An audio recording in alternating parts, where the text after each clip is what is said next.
Hey guys, welcome to my channel Textbook. So let's start with the new topic, that is concept of personality. So personality जो word है ये हम अपनी day to day life में भी use करते हैं कि इसकी पर्सनैलिटी ऐसी है, उसकी पर्सनैलिटी वैसी है. हमें कोई अट्रैक्टिव दिखता है तो हम कहते हैं कि पर्सनैलिटी अच्छी है, right. But personality word Latin word persona से लिया गया है, जिसका मतलब है मास्क, जो रोमन थिएटर में एक्टर्स यूज़ करते थे for changing their facial makeup. वो मास्क पहन के एक्ट करते थे. तो जो मास्क उन्होंने पहना होता था वो उसी तरीके से एक्ट करते थे, वही रोल प्ले करते थे.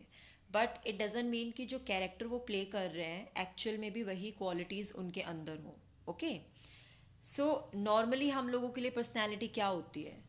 फिजिकल और external appearance of an individual. जो हम देख सकते हैं किसी भी इंडिविजुअल का जो आउटर अपीयरेंस होता है उसे हम पर्सनैलिटी बोलते हैं. जैसे कि अभी मैंने आपको बताया कि जो इंडिविजुअल हमें गुड लुकिंग लगता है तो हम कहते हैं कि उसकी पर्सनैलिटी अच्छी है, राइट. बट साइकोलॉजी के अकॉर्डिंग पर्सनैलिटी की ये जो टर्म है ये ठीक नहीं है ना. तो साइकोलॉजिकल टर्म क्या होती है देखते हैं. In psychological terms, personality refers to our characteristic ways of responding to individuals and situations. मतलब किसी भी इंडिविजुअल को या किसी भी सिचुएशन में हम कैसे रिस्पॉन्ड करते हैं, कैसे डील करते हैं, हैंडल करते हैं, वो पर्सनैलिटी होती है. तो ये तो अब हम इजीली बता ही सकते हैं ना कि पर्टिकुलर सिचुएशन में हम कैसे रिएक्ट करते हैं. लाइक आप शाय हो और आपके सामने कुछ लोग लड़ रहे हैं, झगड़ रहे हैं, तो अब आप उनके बीच में जाने से हेजिटेट करोगे, कुछ बोल नहीं पाओगे, आपको हेजिटेशन होगी क्योंकि आपका नेचर आपको करने नहीं देगा. तो ये आपकी पर्सनैलिटी है जो हर जगह सेम रहती है, ठीक है. जब आप किसी स्ट्रेंजर से मिलते हो तब भी आप खुल के बात नहीं कर पाओगे, आप शाय टाइप से रिएक्ट करोगे. तो आपका रिस्पॉन्स करने का तरीका, सिचुएशन से डील करने का तरीका, रहने का तरीका आपकी पर्सनैलिटी है. Fine. Then, personality refers to unique and relatively stable qualities that characterize an individual's behavior across different situations over a period of time. सो अलग अलग सिचुएशंस में जो चीज़ आपके बिहेवियर को स्टेबल बनाती है, आपकी क्वालिटीज़ स्टेबल रहती हैं, वो पर्सनालिटी है. और ये यूनिक होती है, मतलब आपकी पर्सनालिटी यूनिक है, ये आपको दूसरों से अलग बनाती है. हर किसी की पर्सनालिटी यूनिक होती है जो उनको एक दूसरे से डिफरेंट बनाती है, ठीक है. बट अगर आप ध्यान से देखोगे तो ये नोटिस करोगे कि लोगों के बिहेवियर में थोड़े मोड़े चेंजेस होते हैं. मतलब अब हर जगह आप एक जैसे थोड़ी रहोगे, कहीं आप थोड़े तमीज़ में बिहेव करोगे, कहीं थोड़े खुल के रहोगे, तो कहीं ध्यान से रिएक्ट करोगे. बट इन चीज़ों से हमारी पर्सनैलिटी चेंज नहीं होगी, हमारी पर्सनैलिटी वही होगी जो ज़्यादातर सिचुएशंस में दिखेगी. फॉर एग्ज़ाम्पल जो ऑनेस्ट लोग होते हैं वो हर जगह ऑनेस्ट ही रहेंगे, चाहे कैसी भी सिचुएशन हो और कैसा भी टाइम पीरियड हो. Okay. So consistency in behavior, thought, and emotion of an individual across situations and across time periods characterizes her or his personality. So आप पर्सनैलिटी को ऐसे भी डिफाइन कर सकते हो. I hope it's clear now. Okay. Next है personality is characterized by the following features. सबसे पहले है it has both physical and psychological components. So personality दोनों चीज़ों को मिलकर बनती है, physical and psychological component. Physical में हो गया आउटर अपीयरेंस एंड साइकोलॉजिकल हो गया आपका बिहेवियर, रिएक्ट करना, रिस्पॉन्ड करना, क्योंकि ये माइंड से रिलेटेड है. सो पर्सनैलिटी में दोनों इंक्लूडेड हैं, physical and psychological component. Then next है यूनिक एंड स्टेबल. मतलब हर इंडिविजुअल की पर्सनैलिटी यूनिक होती है क्योंकि हर किसी का बिहेवियर अलग होता है, राइट. सो तो जो बिहेवियर हमारा चेंज नहीं होता, स्टेबल रहता है हर सिचुएशन में, वो पर्सनैलिटी है. जैसे आप क्वाइट रहते हो, आपको ज़्यादा बोलना पसंद नहीं है, तो अगर आप ऐसे सिचुएशन में होते हो जहाँ बहुत शोर है, लोग एक दूसरे से इंटरेक्ट करते हैं, तो वहाँ भी आप थोड़ा चुप रहना ही पसंद करोगे. Okay. Then it is dynamic in the sense that some of its features may change due to internal or external situational demands. Human personality dynamic भी होती है, मतलब कभी कभी सिचुएशंस के अकॉर्डिंग हमारा बिहेवियर चेंज होता रहता है, बट हमारा जो नेचर है वो सेम रहता है, बस रिएक्शन या बिहेवियर थोड़ा चेंज हो जाता है सिचुएशन की वजह से। तो पर्सनालिटी को डायनामिक भी बोला गया है, ठीक है। और जब हमें किसी इंडिविजुअल की पर्सनालिटी का पता चल जाता है कि उसकी पर्सनालिटी कैसी है, तो हम इजीली प्रिडिक्ट कर सकते हैं कि वो किसी भी सिचुएशन में कैसे रिएक्ट करेंगे। फाइन। तो हम उसे उसी तरीके से डील करेंगे, है ना। जैसे आप किसी ऐसे बच्चे को जानते हो जिसे ऑर्डर सुनना बिल्कुल पसंद नहीं है, तो आप उससे कैसे डील करोगे? आप उसे ऑर्डर देने की जगह उसके सामने चॉइसेस रखोगे और उसमें से वो चूज़ करेगा, ठीक है।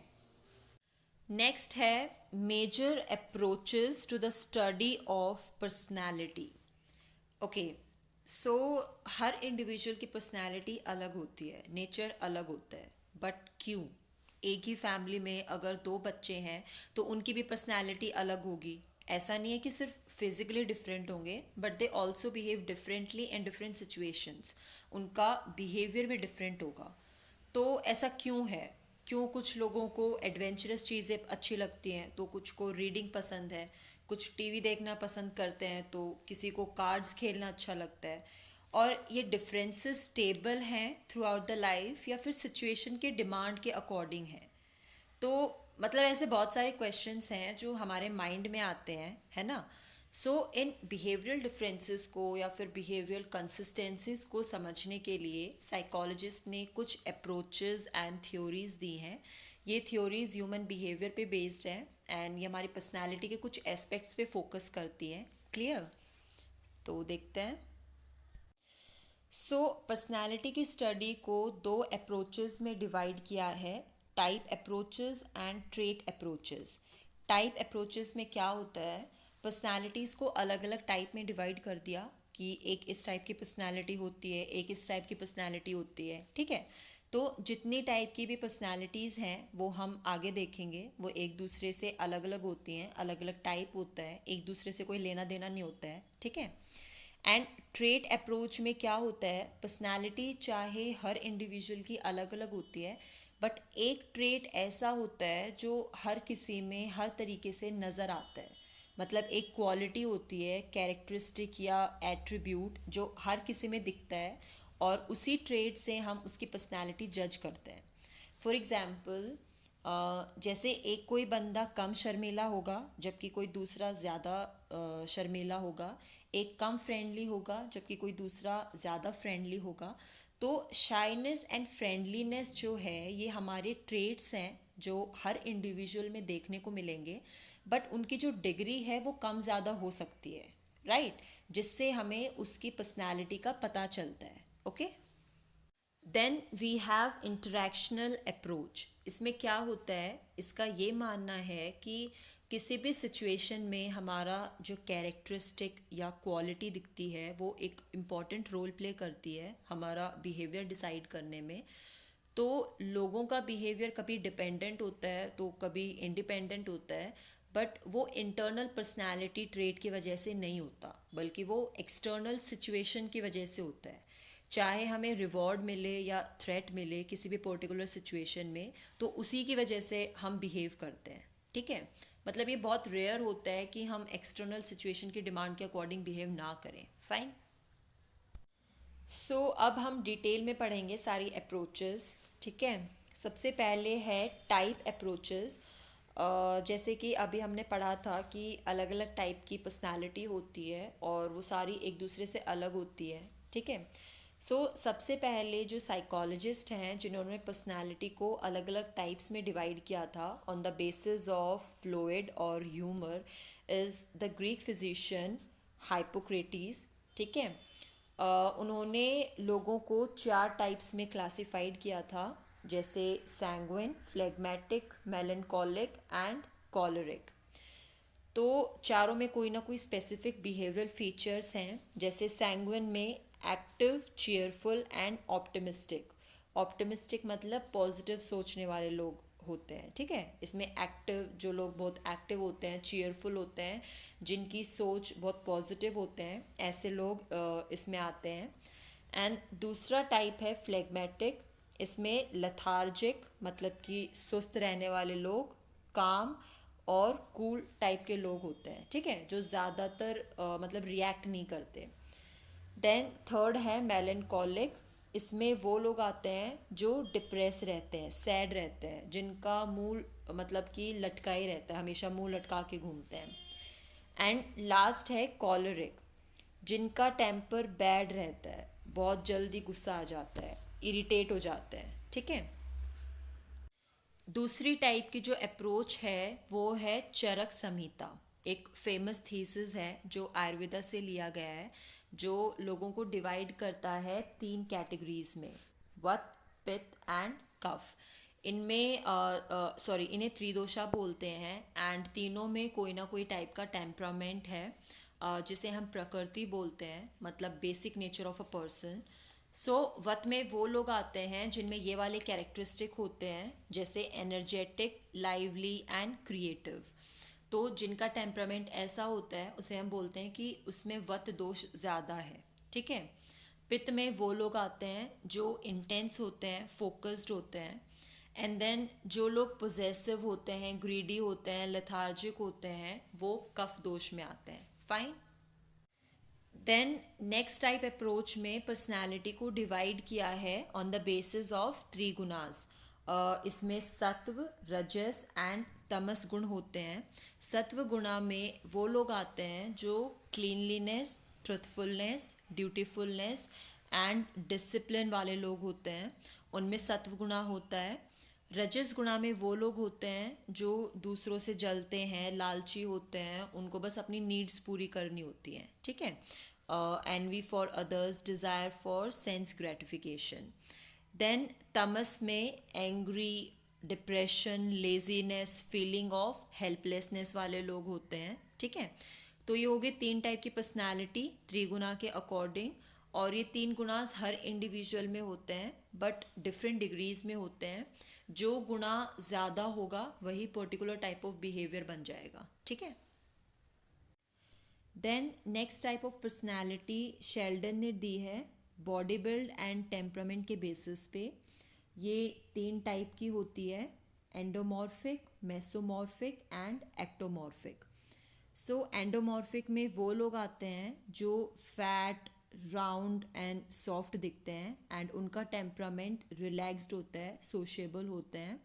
एंड मेसोमॉर्फिक में मस्क्यूलर, स्ट्रॉन्ग बॉडी बिल्ड वाले लोग होते हैं और वो बहुत एनर्जेटिक एंड करेजियस होते हैं।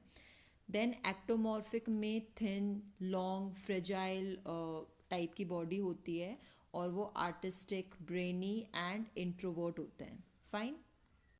Then next typology Carl Jung ने दी है, जे साइलेंट होता है। इंट्रोवर्ड्स एंड एक्सट्रोवर्ड्स ये बहुत ज़्यादा रिकॉग्नाइज्ड किया जाता है ना।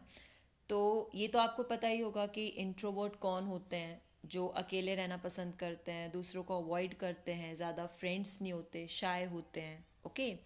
एंड एक्सट्रोवर्ट में वो लोग आते हैं जिनको बाहर जाना अच्छा लगता है, लोगों से घुलना मिलना पसंद है, बातें करना अच्छा लगता है, मतलब इंट्रोवर्ट से पूरा उल्टा होते हैं, ओके। अब हमारी जो लास्ट टाइपोलॉजी है वो है फ्रीडमैन एंड रोजनमैन की। इन्होंने इंडिविजुअल्स को 2 टाइप में डिवाइड किया है, type A and type B personality.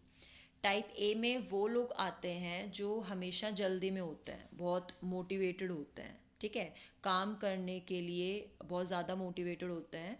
उनमें बिल्कुल भी पेशेंस नहीं होते हैं और उनको हमेशा ऐसे लगता है कि उन पे काम का प्रेशर बहुत ज़्यादा है और टाइम बिल्कुल भी नहीं है, ठीक है, हमेशा बहुत जल्दी में होते हैं। तो ऐसे लोगों के लिए थोड़ा डिफ़िकल्ट हो जाता है स्लो डाउन करना, रिलैक्स करना, इसलिए इनमें थोड़ा रिस्क रहता है हार्ट डिजीज़ का, हाइपरटेंशन का, हाई ब्लड प्रेशर का। Fine. Then type B personality type A से बिल्कुल ऑपोजिट है। इसमें लोग जल्दी में नहीं होते और ना ही वो हाईली मोटिवेटेड होते हैं। इनमें बहुत पेशेंस होते हैं और इनके पास बहुत टाइम होता है। ये ऐसा कभी नहीं कहते कि मेरे पास टाइम नहीं है, और ना ही काम का प्रेशर ये फील करते हैं, ठीक है।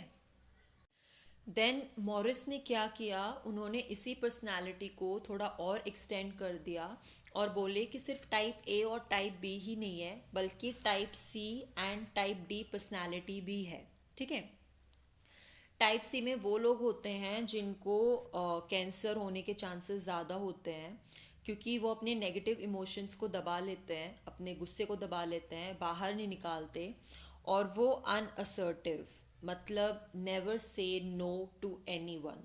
वो कभी किसी को नो नहीं कहते, ना नहीं करते, चाहे वो काम करना नहीं चाहते बट फिर भी नो नहीं कहते, हमेशा यस बोलते हैं। कंप्लाइंस टू अथॉरिटी, मतलब यस बॉस रहता है उनका। ठीक है। देन टाइप डी में वो आते हैं जिनको डिप्रेशन की शिकायत होती है, क्योंकि वो बहुत टेंशन लेते हैं छोटी छोटी चीज़ों की, उनका उनके माइंड पे कंट्रोल नहीं रहता। ओके। सो पर्सनैलिटी टाइपोलॉजीज बहुत सिंपल हैं, बट ह्यूमन बिहेवियर बहुत कॉम्प्लेक्स एंड वेरिएबल होता है। किसी भी इंडिविजुअल को पर्टिकुलर पर्सनैलिटी टाइप में डालना डिफ़िकल्ट होता है। ओके। सो यहाँ हमारी टाइप अप्रोचेस ख़त्म होती हैं। नेक्स्ट वीडियो में we will discuss straight approaches. अगर आपको वीडियो अच्छी लगी देन लाइक करें, शेयर करें एंड सब्सक्राइब करना ना भूलें। Thank you.